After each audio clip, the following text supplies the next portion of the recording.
Good evening and thank you for joining us. This is News 360 from the home of news at the time we're here in Accra. I am Isa Moni. And I'm Natalie Force. Let's get into the headlines for this evening.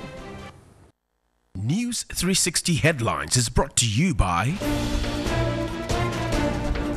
Government has acquired 3 landfill sites for the final disposal of waste to help deal with sanitation across the country.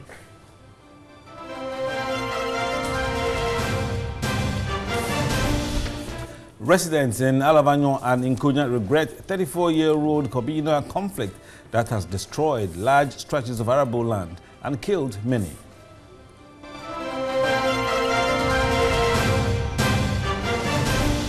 And in business this evening, expect hardship in 2018, the minority tells Ghanaians.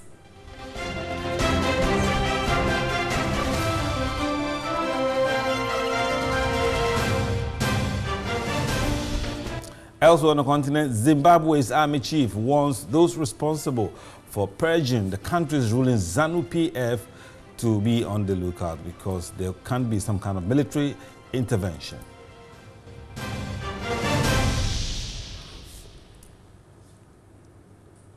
We've got the details of these stories for you here on News 360, including the latest from the world of sports and entertainment. Remember, this bulletin is streaming live all across the world on 3news.com and TV3 Ghana on Facebook.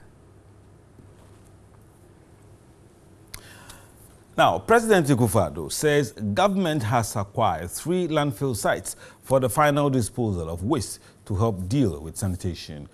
He charged Metropolitan, Municipal and District Chief Executive to deploy and train sanitation officers within 1 month to ensure sanitation bylaws are adhered to. He was speaking at the National Sanitation Campaign launch at the Banquet Hall of the State House in Accra. The National Sanitation Campaign will focus on 3 thematic areas that will seek to change the attitudes of Ghanaians. The 3 areas are stop open urination, stop open defecation, and stop littering. As part of efforts to lead by example, the President has directed that a sanitation marshal and a deputy marshal be appointed by every government agency and department, including the seat of government, to oversee compliance. The Minister for Water Resources and Sanitation, Joseph Kofi Adda, identified major logistical challenges his ministry is facing, such as lack of lands for processing of waste and lack of adequate equipment to deal with waste that is generated. It takes the full complement of other inputs to be able to convert that waste into wealth or the dollar into money. In order to make this happen, it requires the enabling policy framework, adequate land, specialized trucks and modern equipment, as well as the right mix of human resource capacity to transform the waste to wealth. President Akufo-Addo said 3 new sites have been identified to help deal with the concerns over lack of lands. The 64-acre site at Utinibi is being engineered into a modern integrated material recovery site comparable to any in the world. Similar undertakings are being explored in the other regions to ensure that there are adequate, modern, engineered, and environmentally acceptable sites for the processing of waste nationwide. The President also pledged his government will make provision for all other logistical challenges that the ministry needs to deal with in order to keep Ghana clean. It is not in our nature as Ghanaians to be dirty. Successive Ghanaian governments have tried to reverse this trend and inculcate a habit of greater discipline in the care of our surroundings. It has not succeeded. My government intends to make a fresh start.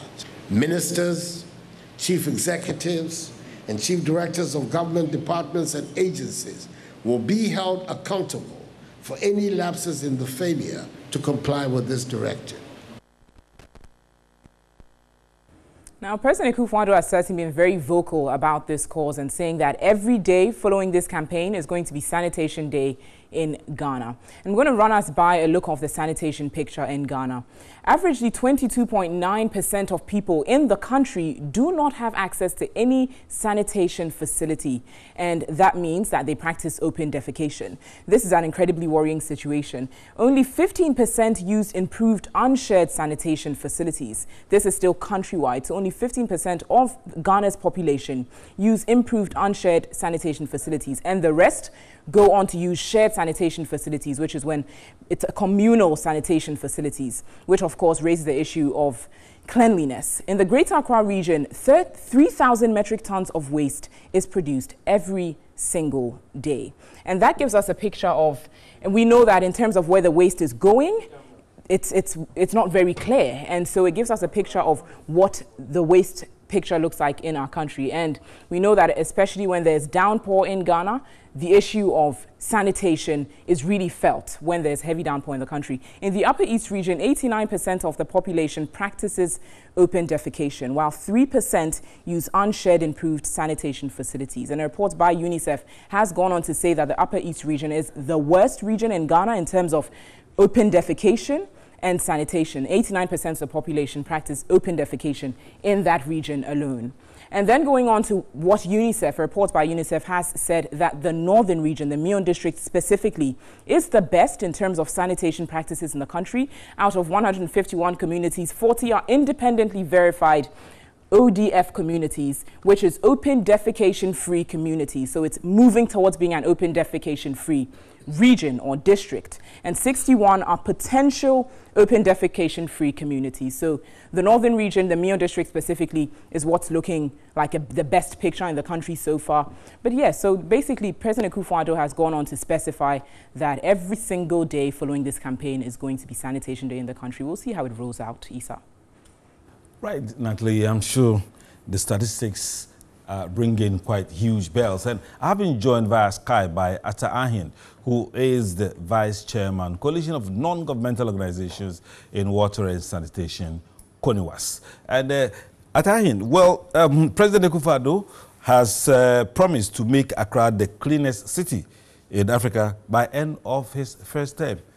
How does that national sanitation campaign fit into that? Well, thank you very much. First of all, we want to commend the Ministry of Sanitation and Water Resources and the government for launching this very bold campaign. For us, if for nothing at all, we believe that it is going to give us a coordinated front. We believe that it will be comprehensive and not ad hoc or piecemeal. We are sure that the level of mobilization is going to be high, and we are also pleased with the presidential backing that it has received. And we are also happy that it is receiving enforcement by way of the sanitation brigade. But I have already made my position known in terms of Accra becoming the cleanest city in Africa. If you ask me, it is going to be extremely difficult, if not impossible. But the beauty is that because the president has said so, a lot more people are going to be supporting it. And so even if we don't become the cleanest city in Africa, which for my opinion is going to be difficult, we can become the cleanest in West Africa, which will be fine. And that is the starting point. But we are happy that this campaign has been launched. We believe that it should help us to address our numerous sanitation challenges. Well, you raised an interesting point that I hope we'll have time to get back to it. But let's move on. The previous government put aside the first Saturday of every month as Sanitation Day, National Sanitation Day. What is your assessment of that project? I see it partially going on. Do you think the same too? I think that, that was a specific project, a project that was intended to create in the Ghanaian the consciousness of improving their own sanitation situation. And I think that this is on a rather bigger scale. What this campaign seeks to do is to create a sense of teamwork, good neighborliness, ownership of Ghanaians, and also to create the enabling environment for citizens to adopt good sanitation practices. So the National Sanitation Day could be a part of this bigger or broader campaign. But I think that if we are able to incorporate it into this bigger campaign, we should be able to derive some good results from it.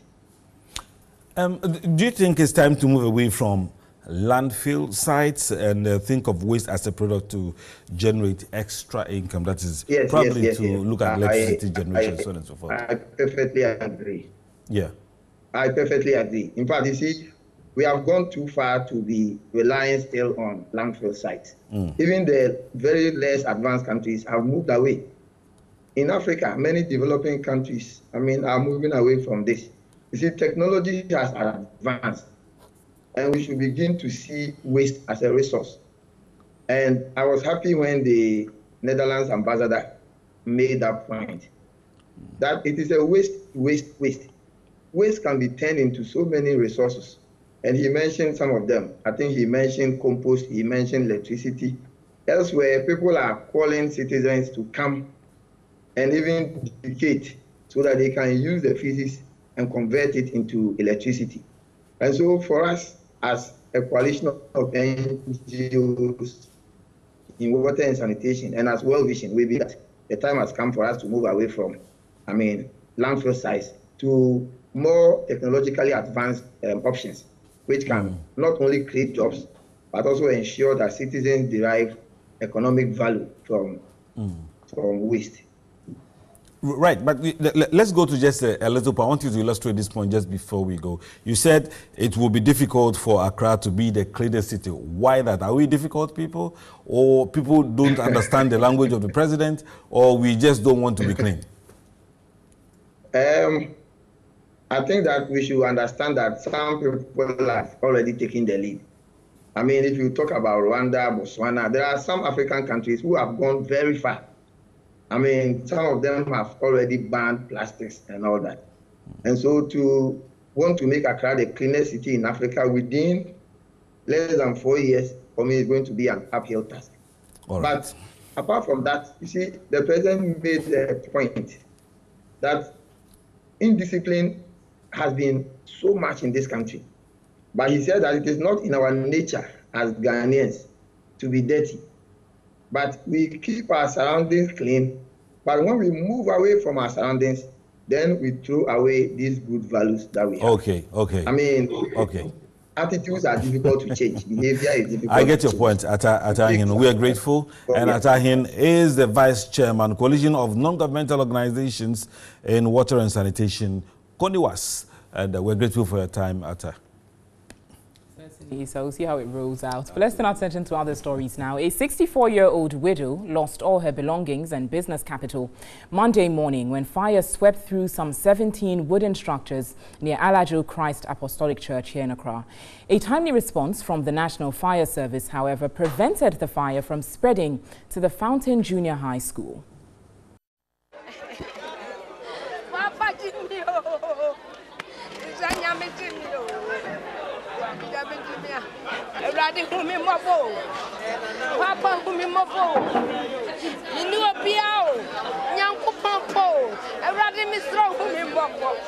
This was where Auntie Felicia's makeshift structure was prior to the Monday morning fire. The remains of the fabrics, most of which she took delivery of less than a week ago on high purchase, is indicative of the damage. She was not at home when the fire reportedly began around 7:40 a.m. from one of the wooden structures here.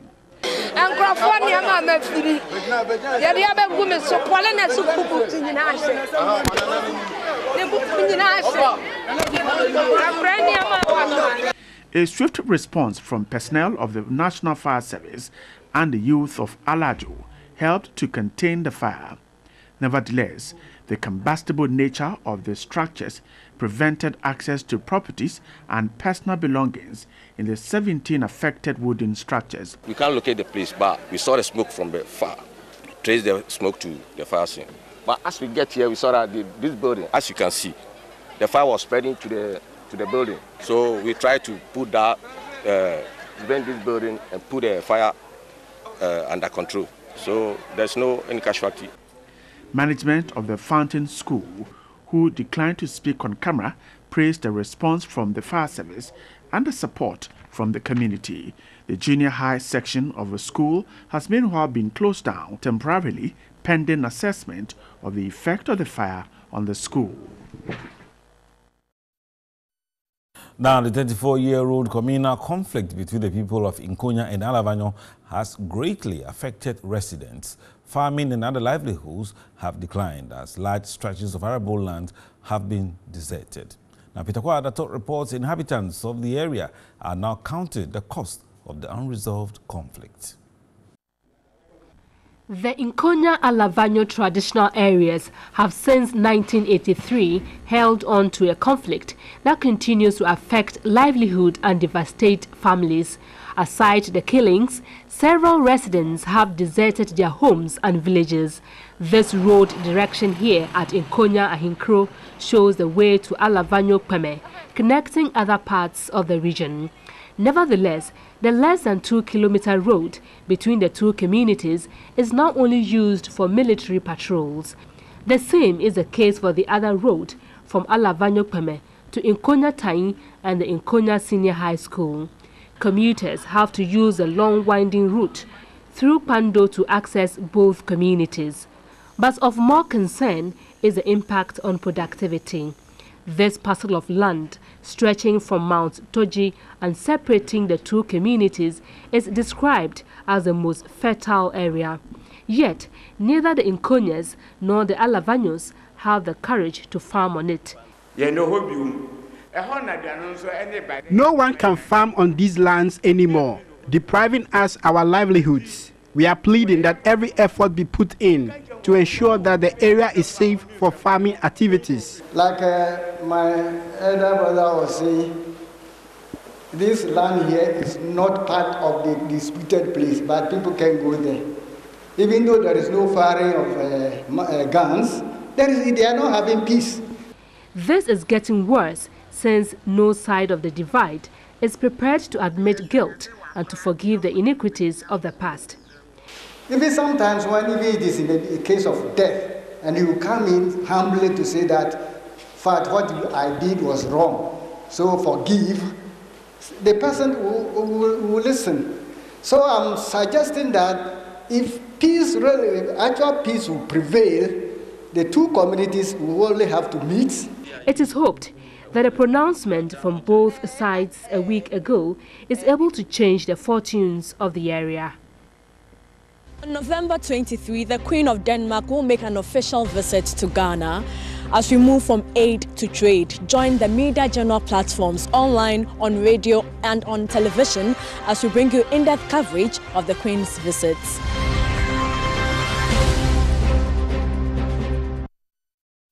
Now, Denmark has decided to become the first country in the world to lead a transition and become a green and resource-efficient economy, entirely independent on fossil fuels by 2050.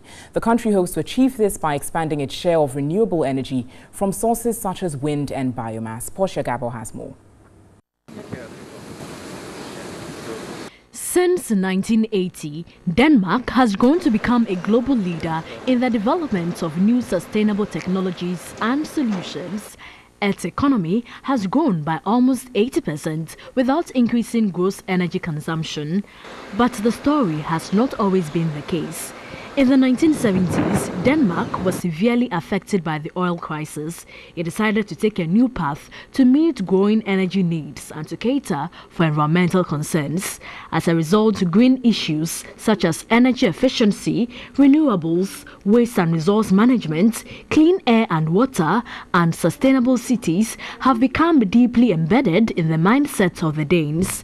And today we can see that wind energy is a global industry, but at the time it was nothing. Now Danish companies have been successful in making their part of transforming wind energy all around the globe. But it helped Denmark from the beginning, and today we have so many renewable energy sources that we didn't have in the 70s because of government policy, but also because there's been a support from the private sector. Currently, Danish companies are championing the cause of green technology and know-how, With the establishment of House of Green, an interactive showroom and visitors center in Copenhagen, Danish integrated solutions and scenarios across the landscape of energy, water, climate, resources and the environment are showcased. So how can Ghana learn from the success story of Denmark? You have lots of sun in Ghana, you have lots of wind.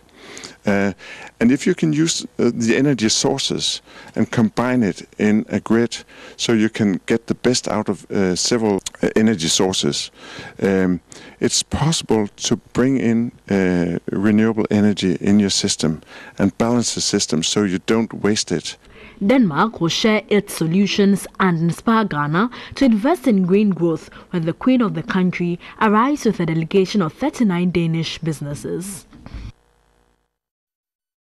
Back from Denmark, we're in Ghana now, and here's an interesting story. The Teachers and Education Workers Union, TEU, says it will not participate in the 2018 World Teachers' Day celebrations, claiming its members have been sidelined. Now, the group contends since the celebrations began in 1995, none of its members has been awarded in the top 3 categories of the awards. TEU comprise the non-teaching staff within the Ghana Education Service. There are more than 2,000 who consist of accountants and other staff for administrative work in schools. But since their migration to the single-span pay policy, out of the 22 classifications, only 11 are benefiting. The union has since 2011 fought for the remaining 11 classifications to enjoy, but has been unsuccessful. A non-teaching staff who goes to do first degree in accounting, first degree in marketing, auditing, and when it comes to placement, on the colleges of education, you are placing the teacher above the non-teaching. For whatever reason, we cannot understand. Compounding their pain is the sidelining of its members in the celebrations of World Teachers' Day. Since its commencement in 1995, TEU said its members have never been in the top 3 positions. It claimed that its members are generally given low positions or sometimes are not recognized. It emphasized that the teaching and learning in schools are not only the preserve of teachers but inclusive. Currently, the growing anger among its members indicates it will not participate in the 5th October 2018 celebrations. The union says it will petition the Ghana Education Service to consider these grievances or risks facing their wrath. Our proposals will indeed meet the consideration of the committee that is always set up to look at the schemes and award for the working people. If that is not done, it may be early to threaten, but they shouldn't be surprised if we are not part of the World Teachers' Day in 2018 going forward. In another development, TEU has lauded government for considering the need to revert the mission schools to their original owners. And I believe the missions have what it takes to manage the schools. They have what it takes to instill real discipline in our children and in the future of, in the training of the future leaders of this country. We as a Teachers Educational Workers Union, we support that idea. You're watching News 360 from Addis Ababa here in Accra. We will return shortly with the latest from the world of business.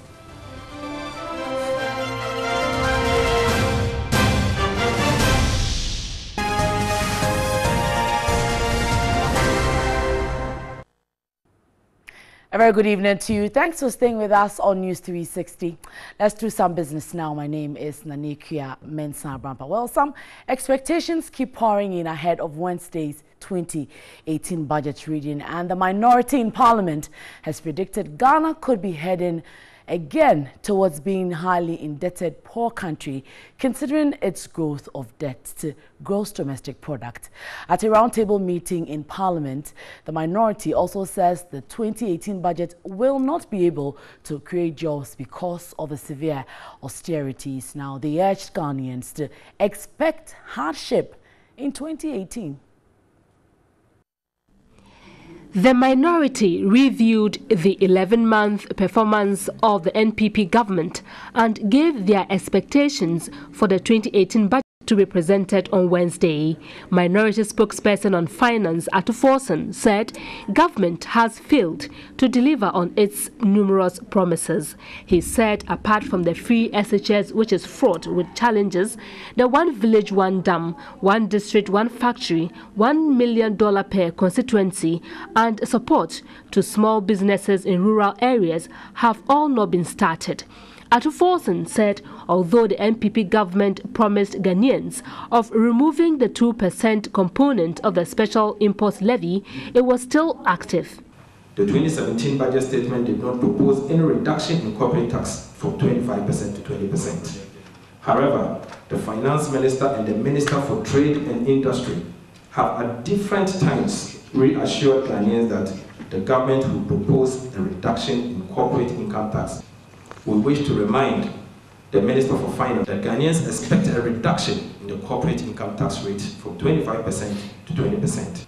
It is our expectation that the government will follow through with the firm promise that they are going to see, and we hope that we are not going to see another 419 or matrical situation. The group also entreated government to immediately abort its plans of taxing mobile money transactions because it constitutes a serious threat to financial inclusion and economic growth.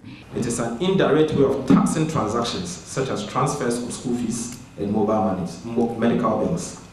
In particular, the NPP must provide some relief to low-income families from this truck money transfer tax, I will call it, as this is nothing more than a backdoor move to reintroduce the taxes they removed last year. He urged government to use the 2018 budget to address its failures, adding the country has slipped from 13 to 12 places on the World Bank Ease of Doing Business report. On debt, the minority regretted Ghana might be heading towards HIPIC, considering the ballooning nature of the debts. The group was convinced that the 2018 budget cannot create jobs as asserted by the president. How can you create jobs when the commercial banks do not have the needed liquidity to lend to the private sector?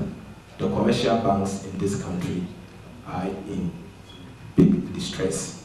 How can you create jobs under severe austerity and the fiscal consolidation? The budget deficit in the Article 4, IMF Article 4, is projected to be 3.8. So ladies and gentlemen, next year, let us be assured that there is going to be severe austerity equivalent to 1983. We believe that, unfortunately, government economic policy for 2018 will bring about severe hardship, and Ghanaians must be well informed.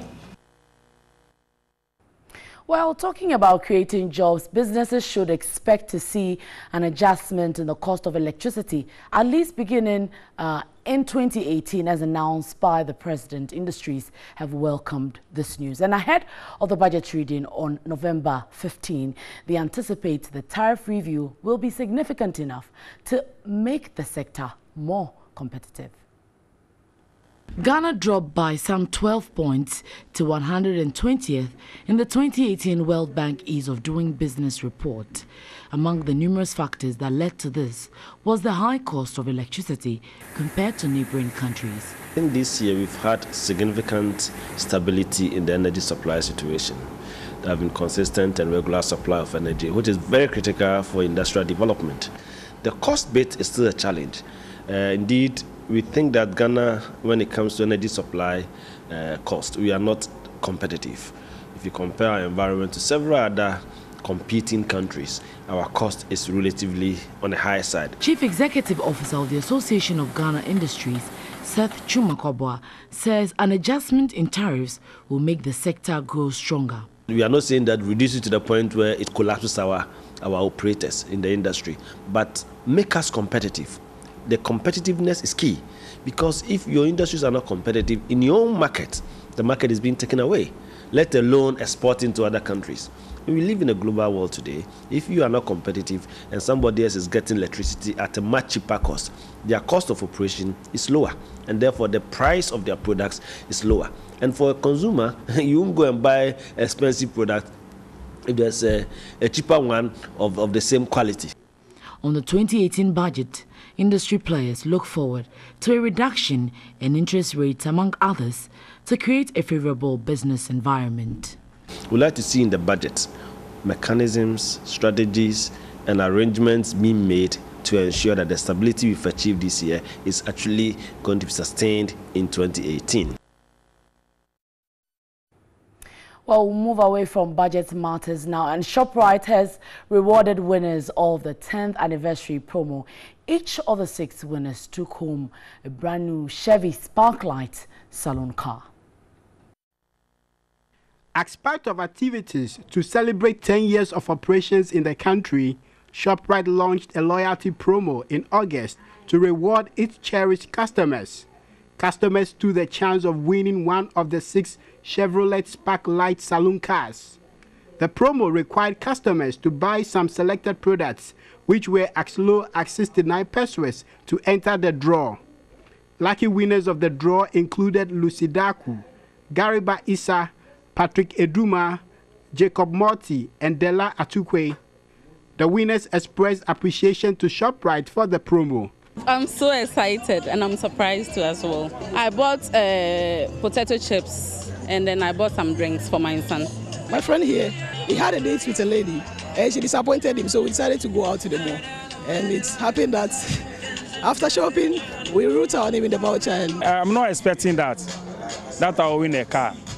But I was giving prophecy at my church for 2 weeks ago that something great is coming on my way. I'm very happy. I bought a Vienna water at Junction Mall, and today I'm a winner of a car. I believe it was Vienna mineral water. One hot afternoon, I just dashed in to get something to cool myself, and they said there was a promotion going on. Since the launch of the first ShopRite flagship store in Accra in 2007, ShopRite has opened 4 other stores across the capital, employing more than 600 people. In its commitment to supporting local enterprises, ShopRite has built relationships with leading Ghanaian suppliers, small businesses and farmers, securing an assortment of local brands. Well, good times for those 6 winners there. But there's more news on our website. It's 3news.com. My name is Nanikia Mensah-Brampa. There's more on News 360. Good evening.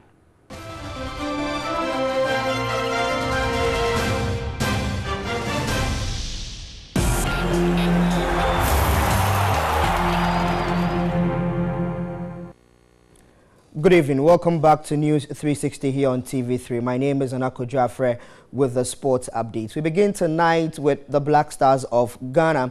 Ghana's dreams of qualifying to the 2018 FIFA World Cup was over on Sunday. And Ghana coach Kwesi Appiah tells TV3 Sports Yalfoso Alabi the motion of rebuilding has started for the Black Stars. One word has characterized Kwesi Appiah's second spell as Ghana coach: rebuilding. Appiah may not have achieved World Cup qualification in 2018, but he is adamant he is building a team that can compete for the Nations Cup title and reckons Ghana will be the ultimate winner. In 9 months, Appiah has given more opportunities to players than Grant managed in his entire tenure.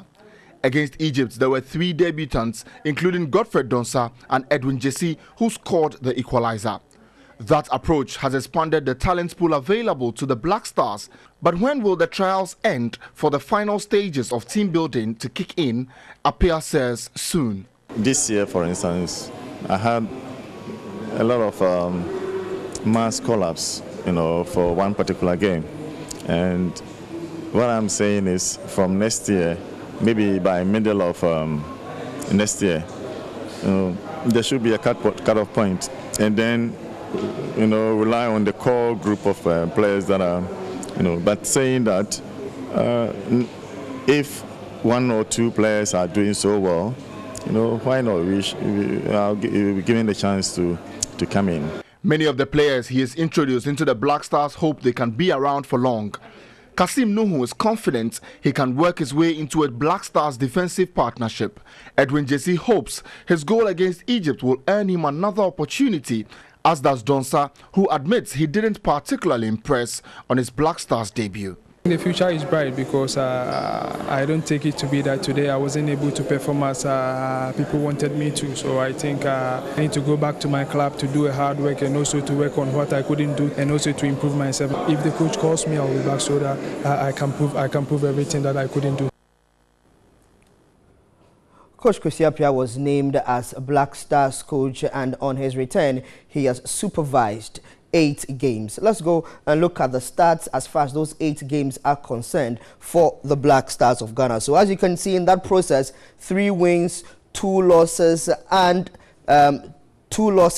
3 draws. And his biggest win was a 5-0 win against Ethiopia in Kumasi for the qualification to the 2019 Nations Cup. Let's go on and do some other sports news and sports stories for you. And this time around, our focus will be on the World Cup playoffs, because Egypt are hoping that, Italy are hoping that they can overturn that result against Sweden, which they lost by 1-0 to ensure that they make it to Russia 2018. If they don't, it will be their first time in 60 years that they'll be missing out on the World Cup. So as you can see, Italy in a few minutes time will be taking on Sweden at the San Siro Sports Stadium. Ireland will also be hoping that they can get a good result against Denmark. And then there is the intercontinental playoffs for the 4 teams remaining to qualify for the World Cup. Australia will be up against Honduras. The first leg of that game ended 0-0. Peru will also take on New Zealand. The first leg also ended 0-0. So the advantage goes to Australia and Peru, and then you have Ireland and Italy also going on. So those are the 4 teams left to battle it out for the place. The 8 teams left to battle it out for a place for Russia 2018. And that's how we wrap up sports here on News 360. My name is Anako Jaffe. Thanks very much for watching. Always a pleasure serving you. Good evening.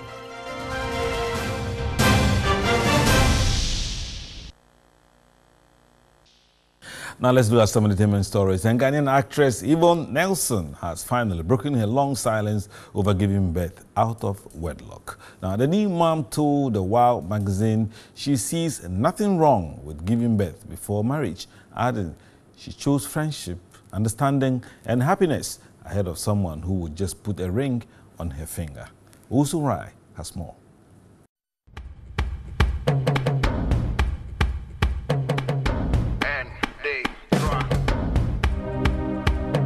News of Yvonne Nelson getting pregnant before marriage, contrary to dictates of traditional African beliefs, has been discussed widely. It's confirmed Yvonne delivered a baby girl on October 29, but before now, the actress was tight-lipped about her pregnancy.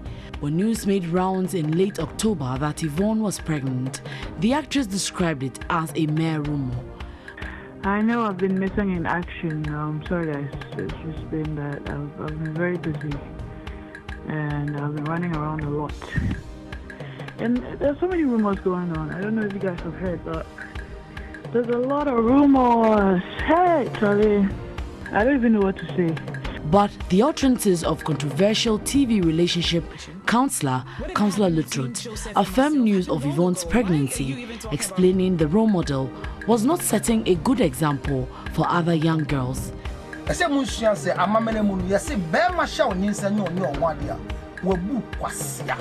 Yvonne finally broke her silence in an interview with the Wow magazine, opening up on her pregnancy.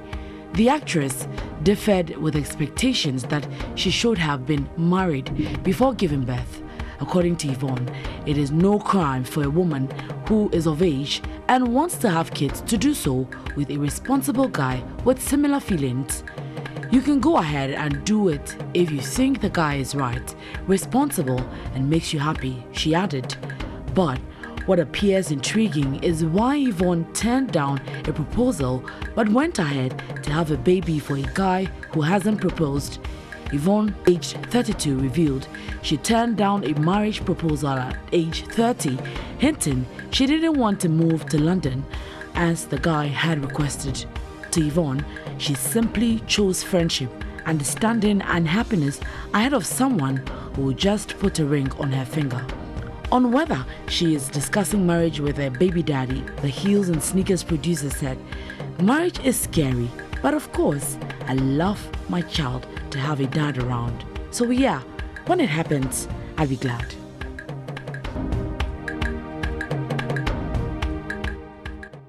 Wow.